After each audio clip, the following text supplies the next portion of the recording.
Because today is Star Wars Sunday. May 4th. May the 4th be with you. That was a bad joke. Right. And so here's the question that came out of that for the wheel. We may or may not get to play with it today. How do you know when you've reached Jedi status? Let's see.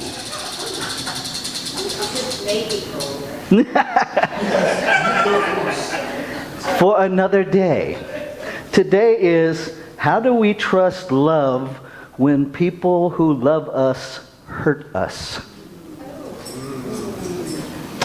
I'm taking it by all of the, that there's a little bit of identification with that one in the room.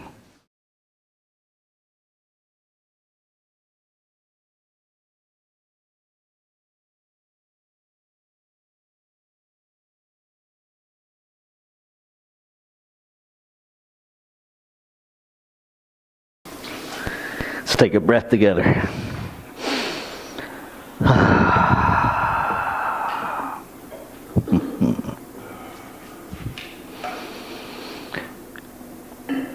So today, in our journey through the steps, is step 5. We're starting with an exploration of step 5. It is simultaneously my experience of step 5. It is simultaneously a step that restores hope, but first it ignites resistance. The wording of the step, we admitted to God, to ourselves, and to another person, the exact nature of our wrongs. See, the resistance just popped onto several faces. Because most of us would rather gnaw our own arm off than to tell somebody else about certain things that we have committed to shame to take to our grave. See, we think we've committed that to ourselves, but really that's a commitment to shame.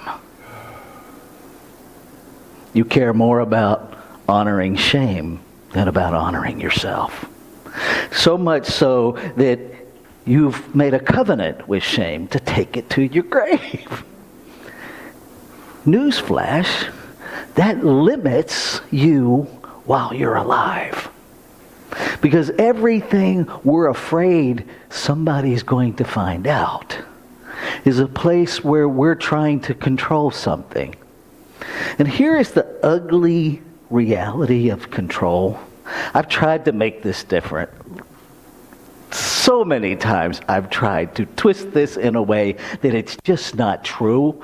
The reality remains, everything I struggle to control is already silently, effortlessly controlling me with my consent. By my design. Ouch. There's no way around it.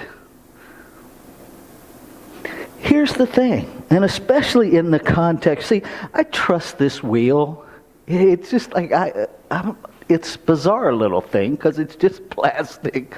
But for it to land on how do we trust love when people who love us hurt us?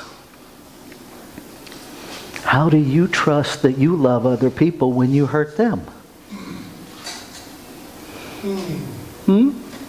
Because it's the same question. But notice, we are okay externalizing it. Not so good at stepping into it. There is nobody on planet Earth, except maybe a day-old infant, that hasn't hurt somebody that hasn't caused pain to another, either intentionally or unintentionally. Because every choice we make has an impact on the whole of creation. Unintended impact most of the time, but impact nonetheless. Parents make mistakes. Yes. Does it mean you don't love your children? No. Do some of your mistakes hurt your children? Yes. Do some of your children's choices hurt you? Yes. Have we hurt our spouses? Oh, Lord, yes. Did we mean to? Sometimes, if we're telling the truth. Right? Sometimes those little jabs, we know exactly where the landing pad is. And it was intentional. And then the moment we see it, we might even have a moment of glee until we realize what we really did. And then the shame sinks in. And then we're in the cycle. Hey. Come on. Step 5 is about telling the truth. That reading this morning about hope being a sewer rat, that is the most accurate definition of hope I have ever read. We think about hope as this fluffy thing, you know, the images of hope is the dove, and that has never served me. I need hope when things have gone to hell in a handbasket. I don't need a white bird. I need hope. I need that hairy little sewer rat described as sniffing pesticides like lines of cocaine and still showing up in the morning, ready to do its job. That's the kind of hope I need. Hope that has some teeth. Because when do we need hope most? When things are the worst. Hope is easy when everything's going really well. But what are we really hoping for? Right? If everything is going the way we want it, we're hoping it stays that way.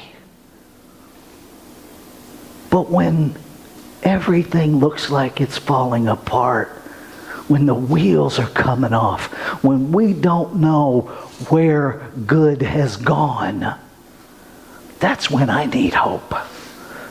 And I need hope that has some grit, that has some teeth, that'll show up and give me some agency. I don't need wimpy little hope. I need some serious hope. That image shifted that for me instantly. Because I need some hope right now. Not just with what's happening on planet Earth, but what's happening inside of planet Rafe. Because it's always tumultuous in there. Why? Because I have a brain. Because I have a brain, and my brain is always busy. Because I have an accomplished PhD in MSU. Some people know what that is. I have a PhD in making shit up. Right? And that's what my brain is busy doing. It's like it wakes up 5 minutes before me, and it's waiting. You don't need coffee. I'm ready for you. I'll wake you up. How about this? And it just starts going. Right? I need hope that can stand toe-to-toe with that and remind me that I am not my thoughts. My own thoughts hurt me. How about you? Right? Anybody ever imagine that worst case scenario that never happened and then found yourself somewhat disappointed that it didn't happen because you were so ready for it? It's ridiculous, but we do it. Right? I was so ready for the worst case scenario. Now I don't know what to do because it's not happening. We get to tell ourselves the truth. The fifth step, why is it important to tell God the exact nature of our wrongs? Doesn't it already know? Doesn't it already know? I'm going to go out on a limb and say, yeah. Yeah. It's not about what God knows. It's about what I'm willing to own. It's about what I'm willing to own. It's easy to just know that there is a celestial, that there is a spiritual forgiveness. My personal take is spiritual forgiveness we made up because Spirit doesn't need to forgive because it doesn't have any idea of condemnation, so it can't really have an idea of forgiveness. Right? How do you give free will and then make using it bad or wrong? I don't think that's a spiritual thing. I think that's a human thing that we've assigned to Spirit. That's just how I see it. You get to see it however you see it. Right? It's what am I willing to own? I mentioned last week in preparation for today that I could stand up here and use the F-bomb every other word and be more well received than if I use the R word. Responsibility. The fifth step is about taking responsibility. It is about freeing ourselves from the idea and the activity of shame. It is about freeing ourselves from the distrust of ourselves about things where we've hurt ourselves and other people. Admitting those things. And there is a difference, having done it. There is a difference to silently admitting them in my head and admitting them out loud. Huge difference. Because see, inside my head, I'm the only one who knows. And have I really owned it? If I'm unwilling to even say it out loud to myself, have I really owned it? There's a depth of distance between thinking about and thinking. Between knowing about and knowing. Are you willing to move the needle from knowing about yourself to knowing yourself? To owning all of you, free of any guilt, shame, or blame. To just own the totality of you, the totality of your beliefs that show up as your actions. See, that's what we're really being offered.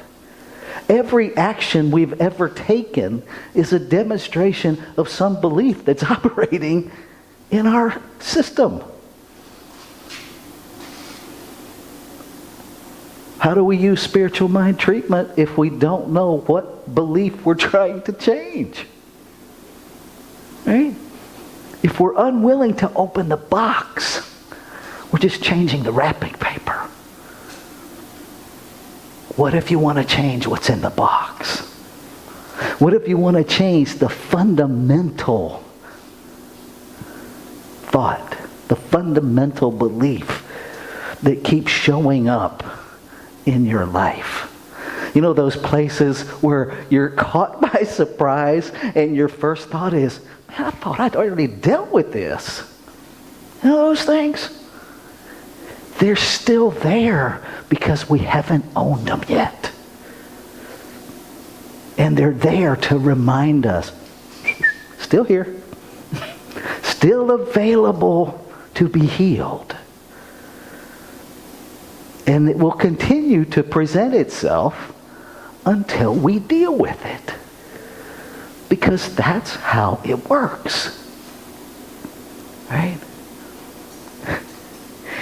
Any of us that have had more than one relationship, right, have seen that relationship pattern over and over and over. The face keeps changing, but the pattern is the same.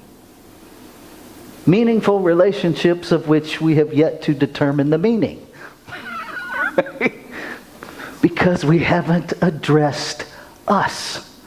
Those places in our relationship where we have that deep, deep thought of if they really knew me, fill in the blank. The only reason we're ever asking that question is because we know the authentic us hasn't shown up. If you know your authentic you has been in a relationship the whole time, you will never ask that question if they really knew me, because you know they really do, because that's who has shown up. That's how you trust. You become the love that is trustworthy. We don't have to love the behavior. We get to love the behavior. They're different. Nobody is their behavior. Behavior is the truth of our beliefs. It's not the truth of our being. It's not who you are. It's what you choose to believe. And so it shows up. How do we trust people that have hurt us? By owning your own stuff. Start with you. Trust that you love you enough to stop hurting you. Quit waiting on somebody else to stop hurting you for you to know you're okay, because it won't work anyway. You'll just find someone else to fill in that space until you love you enough to stop hurting you. And we hurt ourselves in such exquisitely, brilliantly disguised ways. But we know when we're doing it. Right? It shows up in what I now laugh at. Phrases like, well, it was just a little white lie. I'm just going to say, folks, a lie is a lie is a lie. What's going on that we're justifying some level of self-dishonesty and deceit?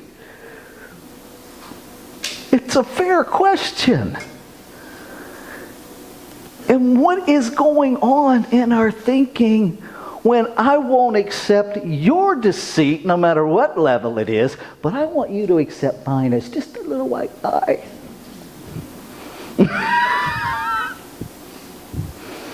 There's a double standard in that. I ain't judging, I'm just saying. Kinda, sorta, maybe, if we clean our own house, we'll spend less time worrying about somebody else's.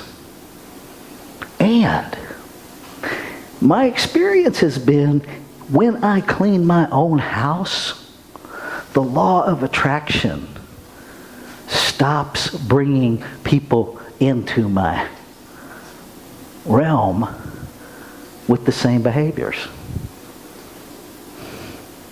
Right? I just stop attracting people that need to heal the same thing.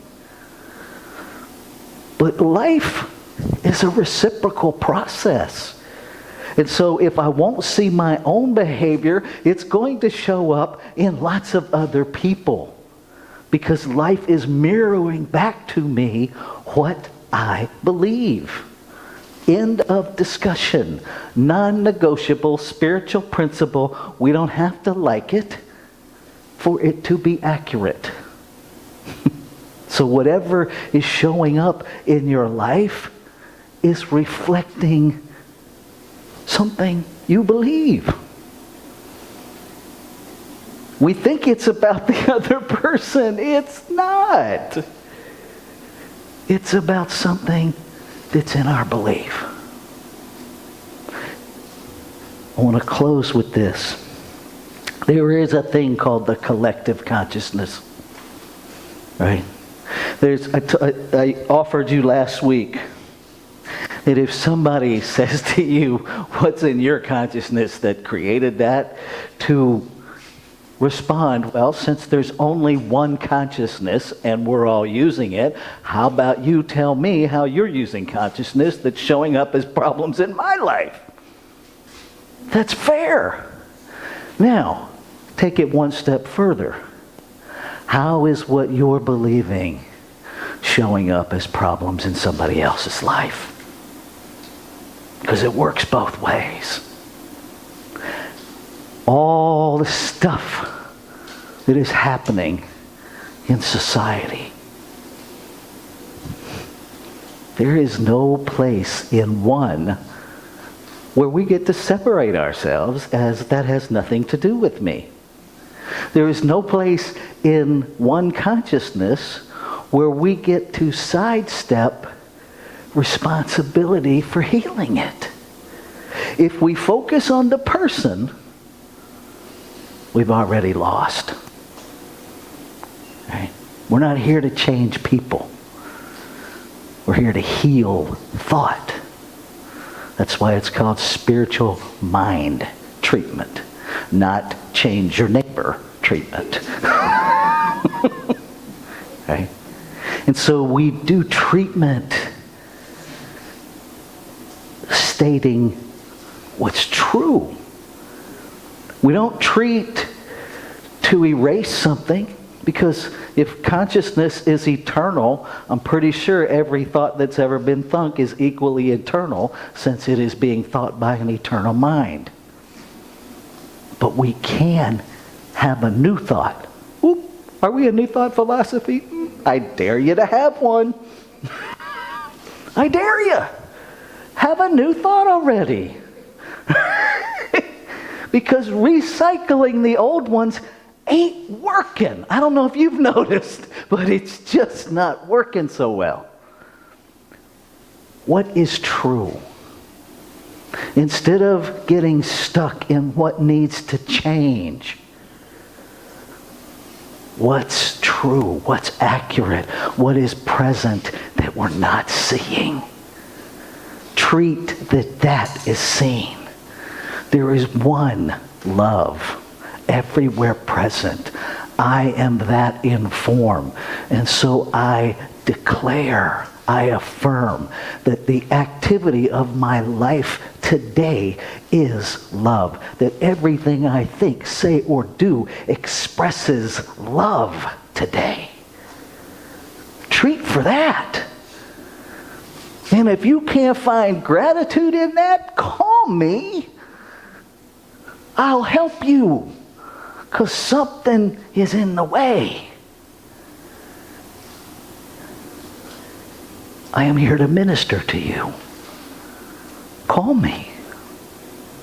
Let's get out the spiritual dumpster and clean house. It's not as hard as you think. It's really not. Right? And then let go. And go about your day. I will offer you this as a spiritual practice this week. Start your day with the first 2 steps of treatment. Remember what life is, what consciousness is, what God is, whatever word works for you. Remind yourself that you're that. That you are that expressing in form, that you are an intentional, one-of-a-kind, never-to-be-repeated desire in the heart of creation to know itself as you. And then claim the experience you want for the day. And stay in that all day. Stay in step 3 all day. And so when something comes up that doesn't match what you've declared for your day, declare it again. Don't try to stop what's coming. Don't try to stop what you're feeling. Declare the truth about your being. You're not your feelings. Feelings are an earthly thing. You are a spiritual thing. Recovery, we don't try to change our feelings anymore. We learn how to live with them, how to know truth in the middle of them. And so when you feel a little bit off, remind yourself of who you are. Keep speaking that third step all day. And at night before you go to bed, speak your gratitude step. And then speak your release step and go to sleep. And get up the next day and do it all over again. It's an amazing way to live. It will help you love people who have hurt you, starting with the one in the mirror.